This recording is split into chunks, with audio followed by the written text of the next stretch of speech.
Shalom Elohim, haleluya, puji nama Tuhan. Semangat pagi Bapak Ibu Saudara yang dikasihi Tuhan kita, Yesus Kristus. Jumpa lagi bersama saya Pendeta Samuel Mabuntu dalam Renungan Pagi. Ke-2302 hari Renungan Pagi ini mengudara. Puji Tuhan. Bapak Ibu Saudara yang dikasihi Tuhan, sebelum kita membaca, mendengarkan, dan merenungkan firman Tuhan hari ini, mari kita berdoa, minta pimpinan Roh Kudus. Kita berdoa. Bapa di surga, berbicaralah kepada kami semua. Pakai firman Tuhan ini untuk menegur kami, menasihati kami, meneguhkan iman percaya kami, dan memberkati kami semua. Di dalam nama Tuhan Yesus yang adalah firman Allah yang hidup, kami berdoa. Amin. Haleluya. Bapak Ibu Saudara yang dikasihi Tuhan, bersama dengan saya kita akan belajar Alkitab dari kitab Kejadian sampai kitab Wahyu. Mari buka Alkitab kita. Hosea pasal 10 ayat 1 sampai ayat 8. Di bawah perikop hukuman karena penyembahan berhala. Demikian firman Tuhan. Israel adalah pohon anggur yang riap tumbuhnya, yang menghasilkan buah. Makin banyak buahnya, makin banyak dibuatnya mesbah-mesbah. Makin baik tanahnya, makin baik dibuatnya tugu-tugu berhala. Hati mereka licik, sekarang mereka harus menanggung akibat kesalahannya. Dia akan menghancurkan mesbah-mesbah mereka, akan meruntuhkan tugu-tugu berhala mereka. Sungguh, sekarang mereka berkata, kita tidak mempunyai raja lagi, sebab kita tidak takut kepada Tuhan. Apakah yang dapat dilakukan raja bagi kita? Mereka membual, mengangkat sumpah dusta, mengikat perjanjian, sehingga tumbuh hukum seperti pohon upas di alur-alur ladang. Penduduk Samaria gentar mengenai anak lembu Bet Awen. Sungguh, rakyatnya akan berkabung oleh karenanya, dan imam-imamnya akan meratap oleh karenanya, oleh sebab kemuliaannya telah beralih daripadanya. Anak lembu itu sendiri akan dibawa ke Asyur sebagai persembahan kepada Raja Agung. Efraim akan menanggung malu, Israel akan mendapat malu karena rancangannya. Samaria akan dihancurkan, rajanya seperti sepotong ranting yang terapung di air. Bukit-bukit pengorbanan Awen, yakni dosa Israel, akan dimusnahkan. Semak duri dan rumput duri akan tumbuh di atas mesbah-mesbahnya. Dan mereka akan berkata kepada gunung-gunung, timbunilah kami. Dan kepada bukit-bukit, runtuhlah menimpa kami. Amin firman Tuhan. Haleluya. Bapak Ibu Saudara yang dikasihi Tuhan, perhatikan ayat 1. Israel adalah pohon anggur yang riap tumbuhnya, yang menghasilkan buah, makin banyak buahnya. Haleluya. Saya melihat di sini bahwa keadaan Israel yang digambarkan pohon anggur yang riap tumbuhnya, artinya yang besar tumbuhnya, yang baik keadaannya, sehingga menghasilkan buah yang lebat. Ini bicara tentang keadaan Israel yang diberkati Tuhan dengan luar biasa. Amin. Haleluya. Tapi di saat mereka diberkati Tuhan, celakanya mereka lupa Tuhan. Perhatikan, makin banyak buahnya, makin banyak dibuatnya mesbah-mesbah. Makin baik tanahnya, makin baik dibuatnya tugu-tugu berhala. Saudara lihat, ketika Israel diberkati Tuhan, justru mereka menyakiti hati Tuhan. Dengan apa? Membuat mesbah-mesbah, membuat tugu-tugu berhala. Bapak Ibu Saudara yang dikasihi Tuhan, hati-hati. Seringkali kita melihat orang jatuh dalam dosa di saat mereka diberkati. Saudara perhatikan, perjalanan hidup bangsa Israel. Ketika mereka diberkati, ada hidup dalam zona nyaman, ada di dalam kehidupan yang damai, justru di saat itu mereka jatuh dalam dosa. Saudara yang dikasihi Tuhan, di dalam kebenaran firman Tuhan ini, kita semua ditegur. Firman Tuhan ini mau bicara, hati-hati ketika kita diberkati. Amin. Hati-hati saudara. Karena di sanalah ujian yang terbesar dalam hidup kita. Baik itu ujian jasmani maupun rohani ketika kita diberkati. Bapak Ibu Saudara yang dikasihi Tuhan, hati-hati. Iblis bekerja dengan luar biasa menyesatkan orang-orang Kristen di akhir zaman ini. Saudara perhatikan cara kerja iblis. Dia membuat umat Tuhan itu terpisah dengan Tuhan. Dibuatlah dia sibuk dengan pekerjaan. Dibuatlah dia terikat dengan bosnya. Sehingga sulit untuk dia untuk datang kepada Tuhan. Di hari Minggu saja masih bekerja, saudara. Saudara yang dikasihi Tuhan, saudara perhatikan orang yang hidup di zaman sekarang itu seperti itu. Itu adalah jebakan iblis. Kita belajar dari firman Tuhan ini. Ketika umat Tuhan diberkati, justru mereka jatuh dalam dosa. Mereka buat apa? Mesbah-mesbah, tugu-tugu. Bukan untuk Tuhan, tapi berhala. Saudara, berhala di zaman modern ini kan sudah beralih, saudara. Sudah tidak lagi patung lalu disembah. Saudara, sekarang sudah beralih, saudara, di zaman modern ini. Bos saudara bisa jadi berhala. Pekerjaan atau usaha saudara bisa jadi berhala. Kalau itu justru menghalangi saudara untuk datang beribadah kepada Tuhan. Kalau pekerjaan usaha bos saudara, atasan saudara yang menjadi penghalang untuk saudara datang kepada Tuhan, saya mau jelaskan sekali lagi, itu sudah penyembahan berhala. Bapak Ibu Saudara yang dikasihi Tuhan, perhatikan. Ketika umat Tuhan, mereka diberkati Tuhan dengan luar biasa, mereka jadi jahat kepada Tuhan. Perhatikan ayat 2a di sana. Hati mereka licik. Apa itu licik, saudara? Licik itu banyak akal yang buruk, pandai menipu. Saudara yang dikasihi Tuhan, banyak orang waktu susah masih jujur, saudara. Masih berintegritas. Karena tidak ada yang dia mau tipu, kan gak punya apa-apa, saudara. Tapi setelah dia diberkati, saudara, mulai licik. Mulai punya banyak alasan, punya banyak akal untuk menghindari, untuk datang beribadah kepada Tuhan. Ada saja alasannya. Saudara yang dikasihi Tuhan, di saat bangsa Israel diberkati, mereka jadi licik. Mereka sombong. Mereka merasa diri bisa tanpa Tuhan. Mereka merasa diri bahwa apa yang mereka dapatkan berkat Tuhan yang berlimpah itu karena kehebatan manusia mereka. Karena mereka rajin bekerja, pintar cari relasi, pintar cari duit. Mereka menganggap bahwa itu karena mereka. Itu orang sombong, saudara.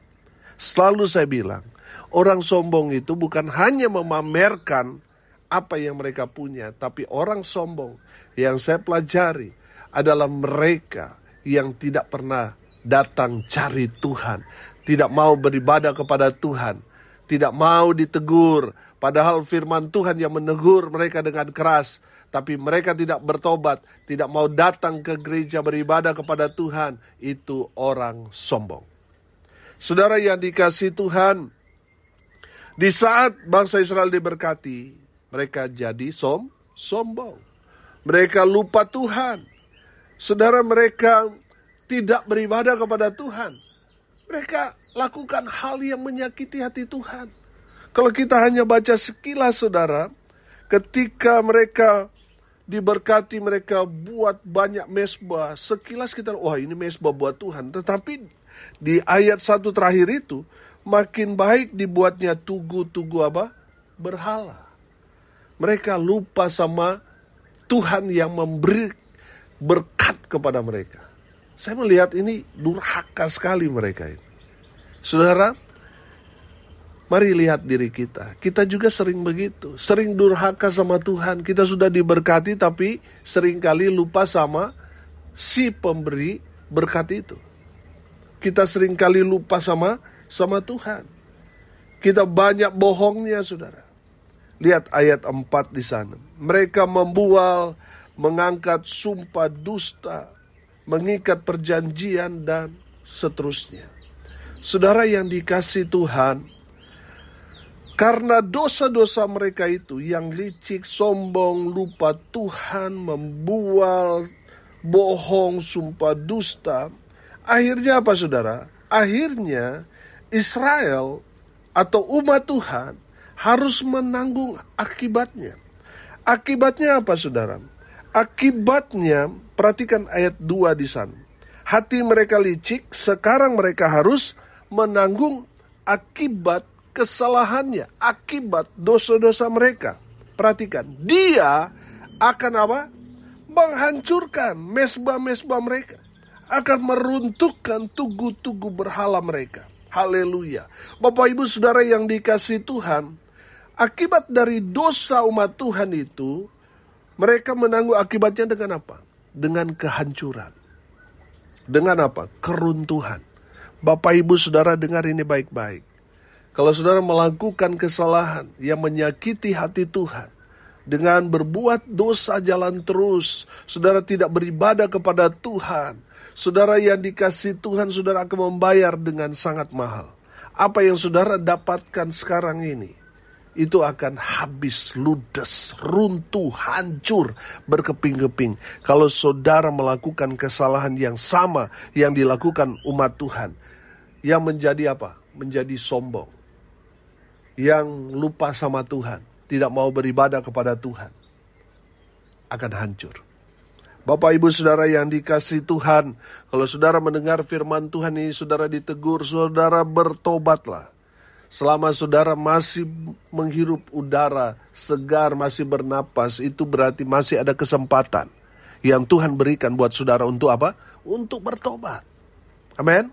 Saudara, saya percaya saudara, tidak ada yang mau dihukum Tuhan, betul? Semua mau diberkati. Oleh karena itu saudara, ingat selalu Tuhan. Amin. Kalau kita diberkati Tuhan, yang pertama, tetaplah rendah hati. Amin. Tetap rendah hati saudara. Jangan melawan, jangan memberontak Tuhan. Firman Tuhan yang sudah disampaikan oleh hamba-hamba Tuhan, saudara jangan dilawan. Terima itu sebagai teguran dalam bentuk kerendahan hati kita. Amin. Yang kedua saudara, kalau kita diberkati Tuhan, tetaplah cari Tuhan. Amin. Tetap cari Tuhan.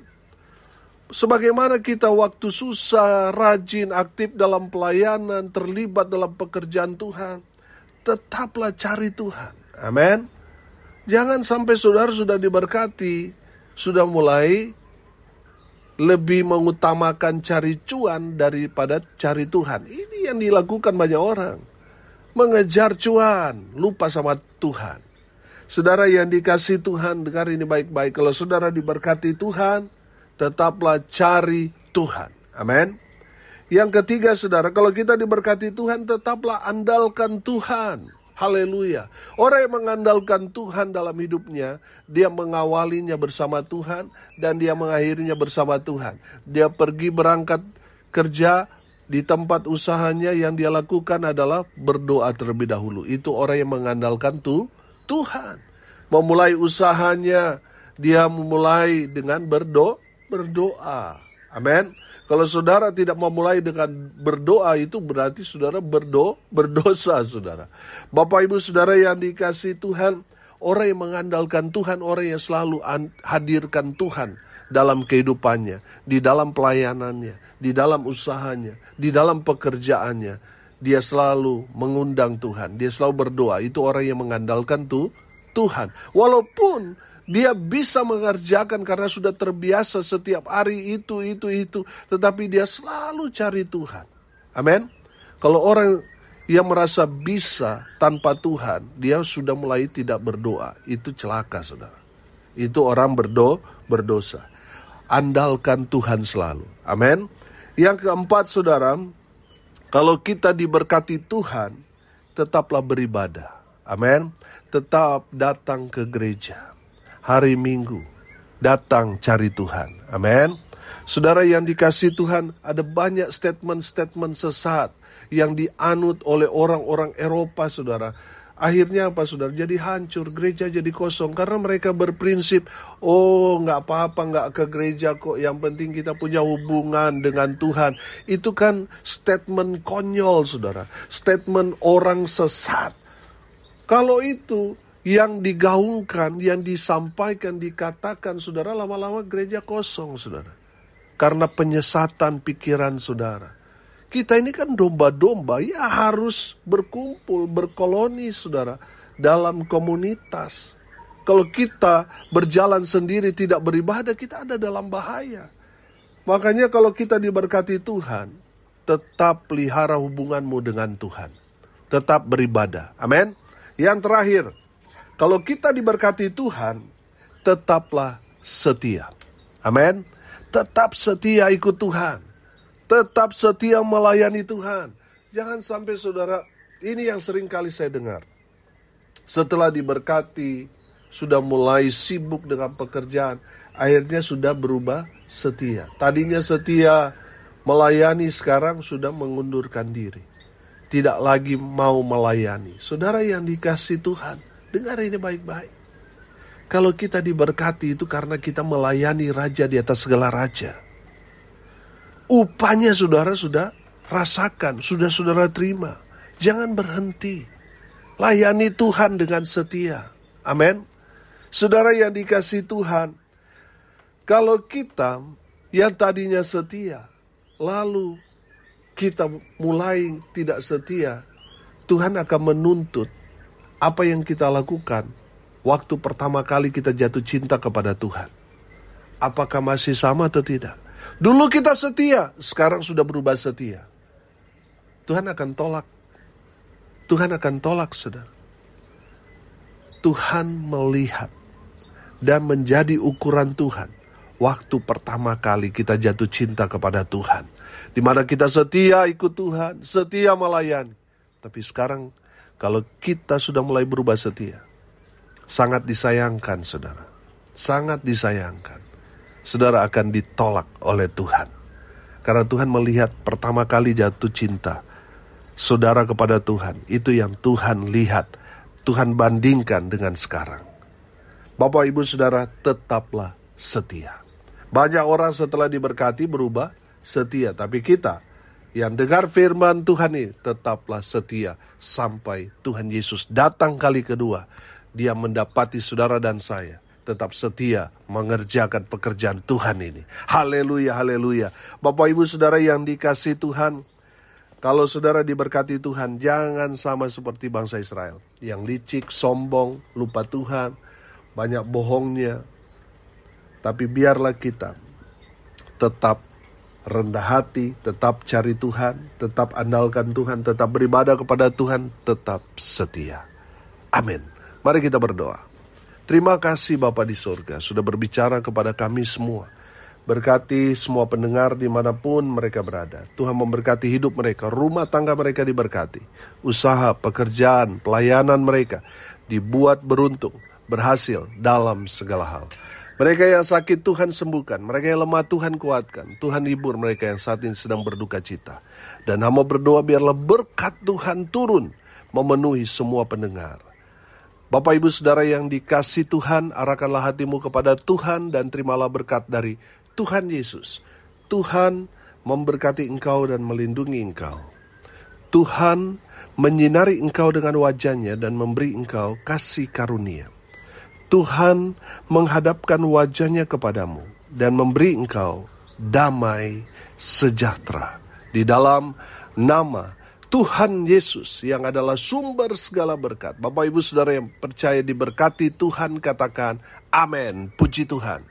Salam kasih dari Bali. Saya Pendeta Samuel Mawuntu. Sampai jumpa besok pagi. Tuhan Yesus memberkati kita semua. Haleluya.